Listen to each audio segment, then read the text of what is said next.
Good afternoon everyone.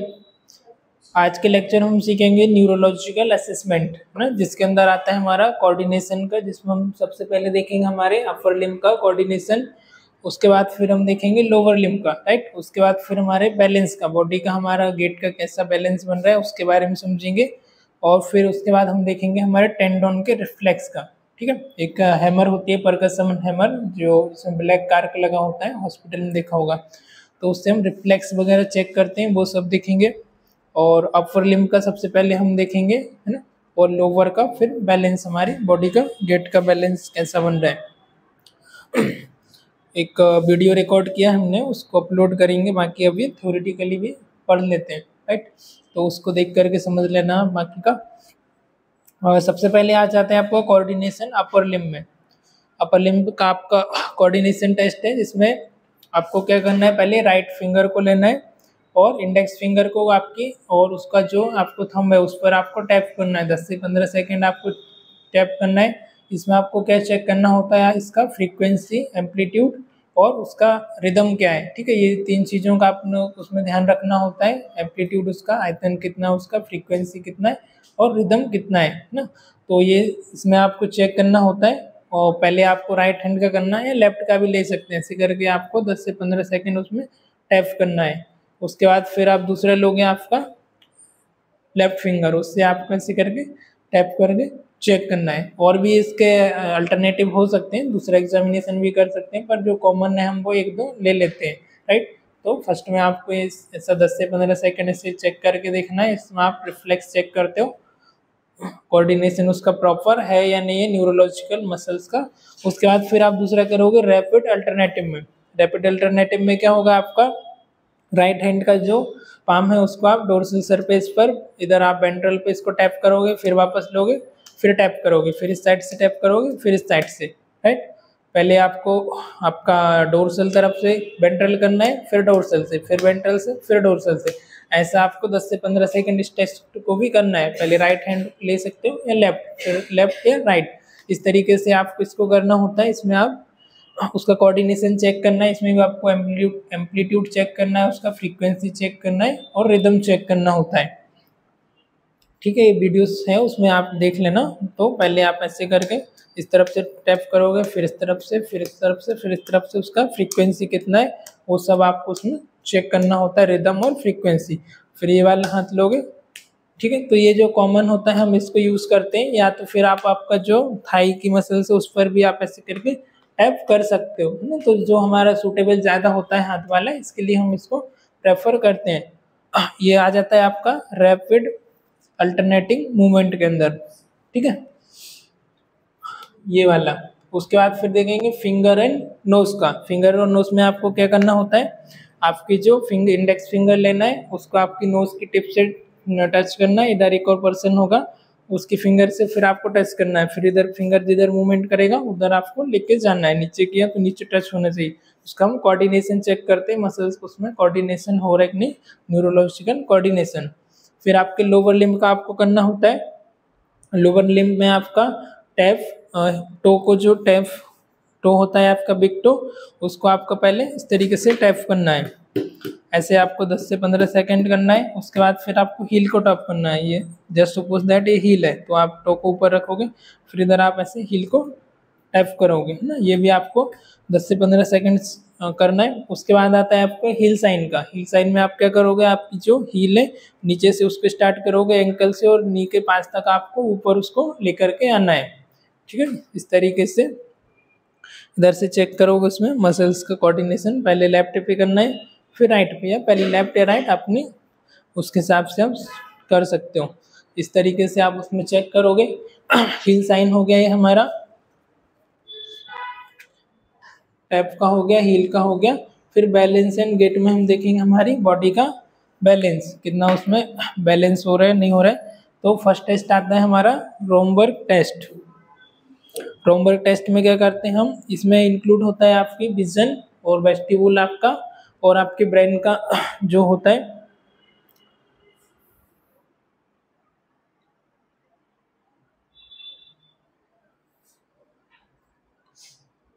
Brain का इसमें दो चीज़ों का हमारा रोल होता है, ब्रेन का एक पार्ट होता है उसका इसमें हमारा रोल होता है।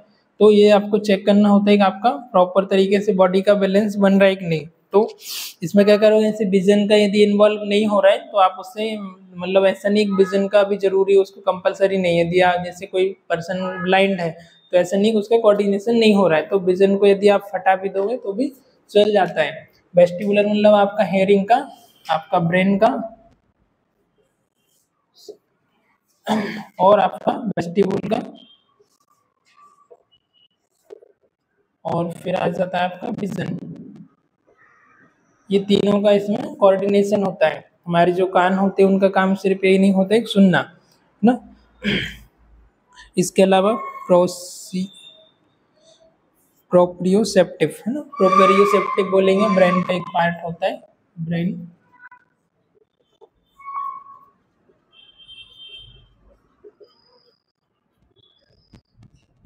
प्रोप्रियोसेप्टिव का इसमें रोल होता है। वेस्टिबुल मतलब आपके कान के अंदर का जो ऑर्गन होता है वेस्टिबुल उसका, और विजन का। तो कान का सुनने का तो फंक्शन होता है, उसके अलावा ये हमारी बॉडी के बैलेंस को भी बना करके रखता है। तो आप इसमें क्या करोगे, फर्स्ट आपका जो टेस्ट है रोमबर्ग टेस्ट, आपका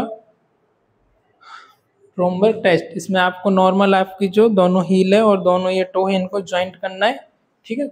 और आपको आइस बंद करना है, हाथ को आपको फ्लेक्स रखना है, रिलैक्स, और आइस को बंद करके आपको खड़े होके 15 सेकंड तक 10 से 15 चेक करना होता है। इस तरीके से आपका जो बॉडी, आप गिर तो नहीं रहे हो, चक्कर वगैरह तो नहीं आ रहा, प्रॉपर बैलेंस है या नहीं है। तो हम इसे 10 से 15 सेकंड तक चेक करेंगे।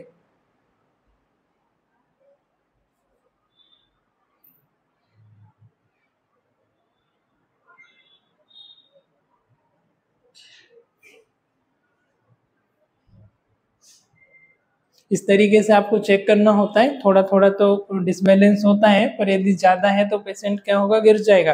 तो हमको क्या करना रहता है, जब भी हम चेक कर रहे हैं पेशेंट के पास में से करके खड़े रहना होता है, ताकि वो गिरे तो आप उसको संभाल सको, है ना, यदि एबनॉर्मल है तो ये आपको इसमें देखना होता है।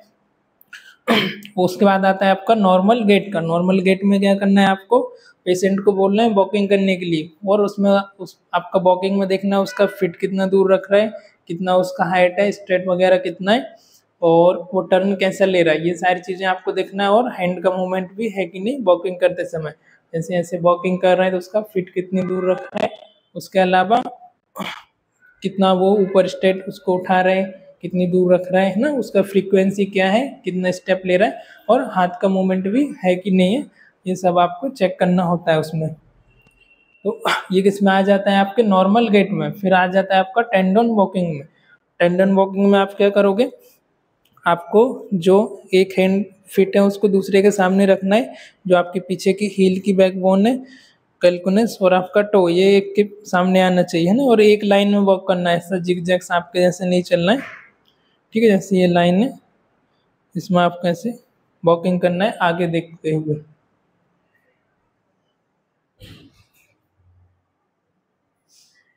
तो इसमें भी आपका बैलेंस होना चाहिए ऐसे चलते समय। यदि आपका बैलेंस नहीं बन रहा है, आप गिर रहे हो, तो आपको न्यूरोलॉजिकल प्रॉब्लम है ना। या तो फिर वो वेस्टिबुल की हो सकती है, आपका जो फर्स्ट वाला टेस्ट किया यदि आपका कोऑर्डिनेशन नहीं बन रहा है तो वो आपकी वेस्टिबुल की प्रॉब्लम हो सकती है, या प्रोसेप्टिव की भी हो सकती है, आपके ब्रेन की भी। तो वो आपको चेक करना होता है।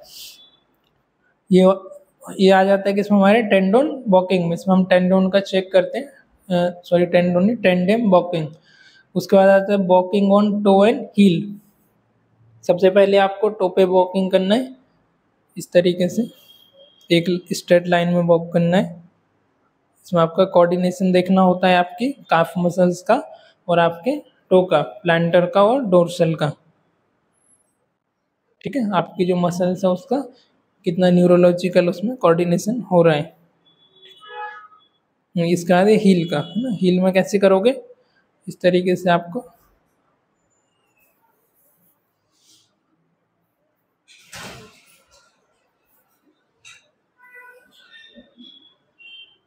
इस तरीके से आपको चलना होता है ना। थोड़ा सा डिसबैलेंस हो रहा है।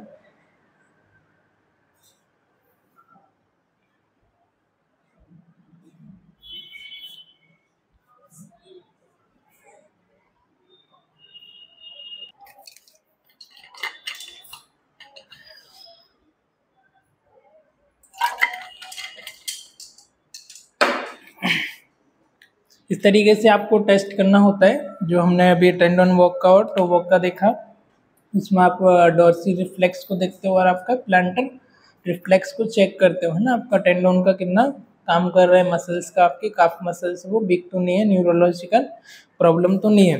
तो ये सारी चीज़ें हमको चेक करनी होती है, स्पेशली जब आप न्यूरो के डिपार्टमेंट में काम कर रहे हो उस समय, है ना। न्यूरो का आपके पास पेशेंट है, कुछ उसको न्यूरो का इंजरी वगैरह हुआ है ब्रेन में, तो वो सारी चीज़ों के टाइम आपको देखना होता है।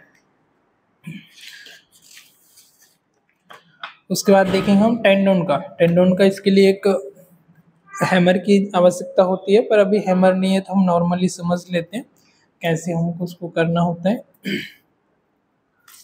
परकसन हैमर आती है, इसमें कार्क लगा हुआ होता है इधर, देखा होगा हॉस्पिटल में रहती है, परकसन हैमर बोलते हैं इसको।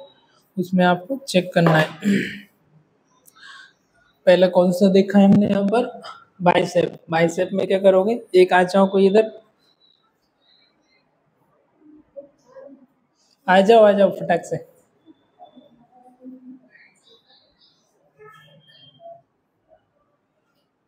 इधर मुंह करे हो जाओ कैमरे की तरफ, हाथ सीधा करो। ये हाथ इधर से लेना है, इधर से आपको इधर पकड़ना है, यहाँ से क्या आता है आपका टेंडन आता है ना, बाइसेप टेंडन होता है, पीछे की तरफ होता है ट्राइसेप। इसको होल्ड करना है और इधर टैप करना है। तो इधर से यदि रिफ्लेक्स आ रहा होगा तो ये हाथ थोड़ा इसका ऊपर आ जाएगा। नॉर्मली इसको टाइट ऐसे होल्ड करना है। अभी हैमर नहीं है पर फिर भी इधर वाइब्रेशन आ रहा है हाथ को, है ना, इधर। और दूसरा पीछे की तरफ ऐसा, हाँ, दूसरा कैसे करना है आपको, इधर से हाथ को होल्ड करना है, फिर इधर टैप करना है। तो पीछे की तरफ आपका जो ट्राइसेप है उसमें आपको रिफ्लेक्शन आ रहा है कि नहीं, ठीक है। इधर ही टैप करोगे, इसको पहले टाइट होल्ड करना है। इधर से आप देखोगे यहाँ से आपका टेंडोन आता है, जो इधर टाइट टाइट होता है ना इधर, इसको क्या बोलते हैं हम, टेंडोन। तो उसका हमको रिफ्लेक्स चेक करना होता है। इस पे ऐसे चेक करोगे तो इधर आपको हाथ में वाइब्रेशन दिखेगा, ठीक है, ये वाइब्रेशन आ रहा है ना, तो ये ऑटोमेटिक आपको वाइब्रेशन मिल जाता है। इसके बाद फिर बैठ जाओ। इसके बाद फिर हम क्या करते हैं, हमारा बाइसेप ट्राइसेप का हो गया। फिर ब्रेकियो रेडियलिस। ब्रेकियो मतलब आपकी ये ब्रेकिया है और ये रेडियस है। यहाँ पे आप देखोगे कि इधर से भी टेंडोन आता है, इधर फील करो, हो रहे तार की जैसे टाइट। तो वहाँ पे आप क्या करोगे, परकसन हैमर आती है, ये देखो ये दिख रहा है, ये दो टेंडोन है। तो उधर आप क्या करोगे, ऐसे करके टैप करोगे। तो जैसे ही आप टैप करोगे आपकी फिंगर में वाइब्रेशन आएगा, फिंगर ऐसी आपकी मुड़ने लगेगी। इधर टैप करो एक,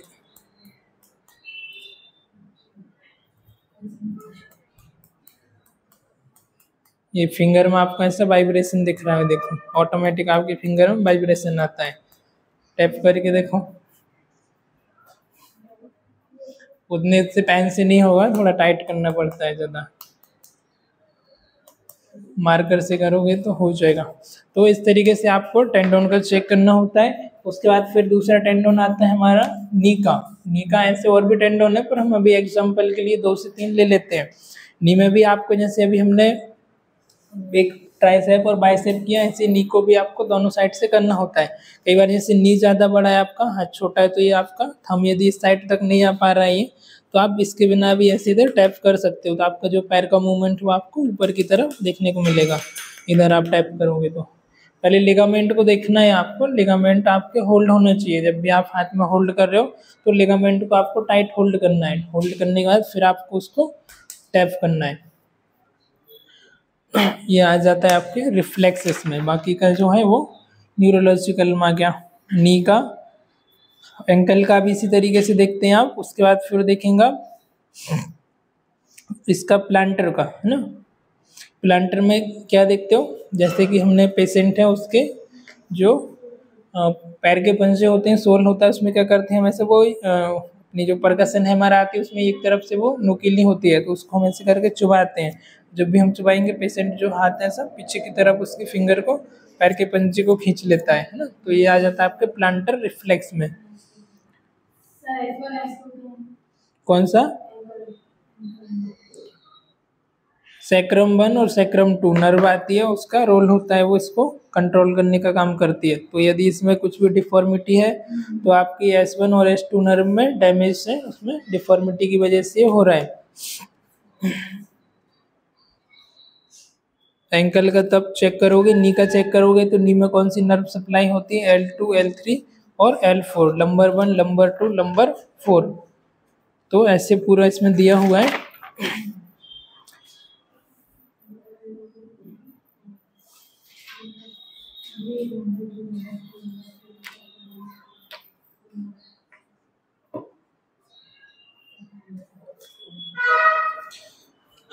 उसके बाद फिर अगला आता है हमारा सेंसरी में। सेंसरी आपका senses general explain each test before you do it. इसमें जनरल इंस्ट्रक्शन क्या है आपका, explain each test before you do it. जब भी आप टेस्ट कर रहे हो आपको पेशेंट को पहले बताना है कि ये टेस्ट कर रहे हैं, इनका क्या रीजन है। उसके बाद unless otherwise specified the patient eyes should be close during the actual testing. Unless otherwise specific, the patient eyes should be closed during the actual testing.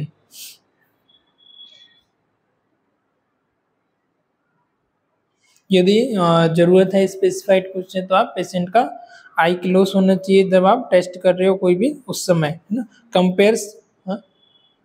Compare symmetrical areas on the two side of the body का दोनों side का जो area है उसमें आपको symmetric check करना है, दोनों साइड का सिमेट्रिक है या नहीं है, कुछ इंजुरीज वगैरह की वजह से स्वेलिंग वगैरह तो नहीं है, दोनों साइड का इक्वल है या नहीं। उसके बाद also compare distal end proximal areas of the extremities. जो आपकी एक्सट्रीमिटीज है, लोअर और अपर एक्सट्रीमिटी, हाथ और पैर, उनका आपको जो डिस्टल और प्रॉक्सिमल एरिया के है उसको आपको कंपेयर करना है, नॉर्मल इक्वल मतलब डिवाइडेड है या नहीं है। जैसे कि मेरा हाथ है ना, तो कितना उसका प्रॉक्सिमल और डिस्टल एंड तो दोनों बराबर है या नहीं है ना। साइज शेप में कोऑर्डिनेशन वगैरह इक्वली डिस्ट्रीब्यूटेड है कि नहीं वो चेक करना है। When you detect an area of sensory loss, map out boundaries in detail. यदि आपको लग रहा है कि भाई जो आपका सेंसरी लॉस वगैरह है तो आपको जो भी बाउंड्रीज उनको डिटेल वगैरह उसका कलेक्ट करना है। उसके बाद वाइब्रेशन का आता है, तो उसमें आप क्या करते हैं, ट्यूनिंग फॉर्क होता है उससे आप चेक करते हैं, है ना। कान का टेस्ट करना होता है हमको, ये विजन का हो गया। उसके बाद फिर कान का टेस्ट, हियरिंग का टेस्ट करते हैं हम। एक ट्यूनिंग फॉर्क आता है, रहेगा तो फिर कल उसके बारे में समझाएंगे। तो इधर आ सो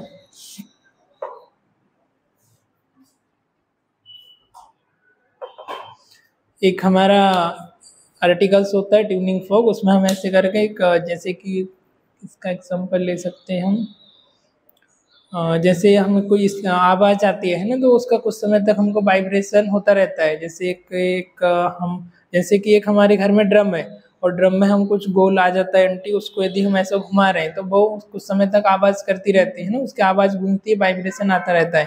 तो ऐसे एक हमारे एक ट्यूनिंग फॉर्क आता है, उसको हम क्या करते हैं, इस करके टैप करते हैं। टैप करने के बाद उसमें कुछ समय तक वाइब्रेशन होता है और वाइब्रेशन को हम कान के पास लेके जाते हैं और पेशेंट को बोलते हैं कि आपको वाइब्रेशन सुनाई दे रहा है। यदि पेशेंट को सुनाई दे रहा है तो उसका जो वेस्टिब्यूल है, वो हियरिंग का जो है सेंसेशन, वो बैलेंस इक्वल है, वो काम कर रहा है। यदि उसको कुछ नहीं सुनाई दे रहा है वाइब्रेशन, तो वो इक्वल नहीं है, काम नहीं कर रहा है, वो डिसफंक्शन हुआ, उसमें डिसबैलेंस हो गया है। इस तरीके से हमको चेक करना होता है। पहले उसमें टैप करते हैं, टैप करने के उसमें कुछ सेकंड तक, अप्रोक्स 30 सेकंड तक उसमें वाइब्रेशन होता है, तो हमको पेशेंट के कान के पास लेके जाना होता है। उनसे पूछते हैं भाई इसमें वाइब्रेशन आ रहा है, आपको आवाज़ सुनाई दे रहा है कि नहीं, ठीक है, बैठ जाओ। तो ये हमको इसमें चेक करना होता है। Test with non vibrating tuning fork first to ensure that the patient is responding to the correct stimuli.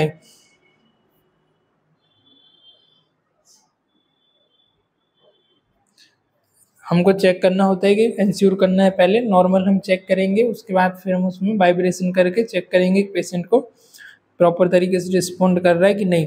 Place the stem of fork over the distal interphalangeal joint of patient's index finger and big to.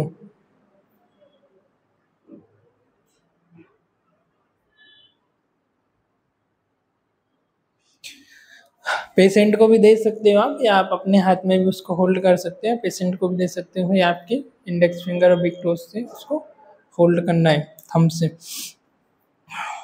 Ask the patient to tell if you they feel vibration. यदि vibration feel कर रहा है, patient को पूछना है कि आपको vibration हो रहा है कि नहीं हो रहा है।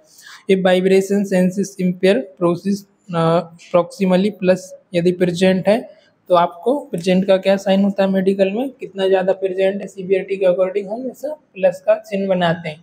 एक प्लस है तो वो प्रेजेंट कम है, 2 बनाया थोड़ा और सीवियर, 3 बना दिया फिर वो इसमें माइल्ड हो गया, मॉडरेट हो गया और सीवियर हो गया। तो प्रेजेंट का हम उधर साइन बनाना है।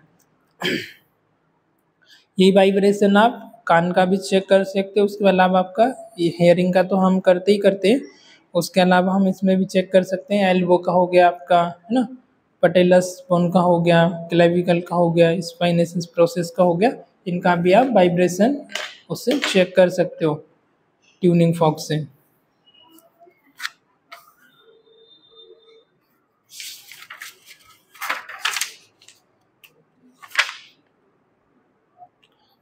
ठीक है, बाकी का फिर अगले लेक्चर में देखते हैं। आ जाओ, स्टॉप कर दो, ठीक है।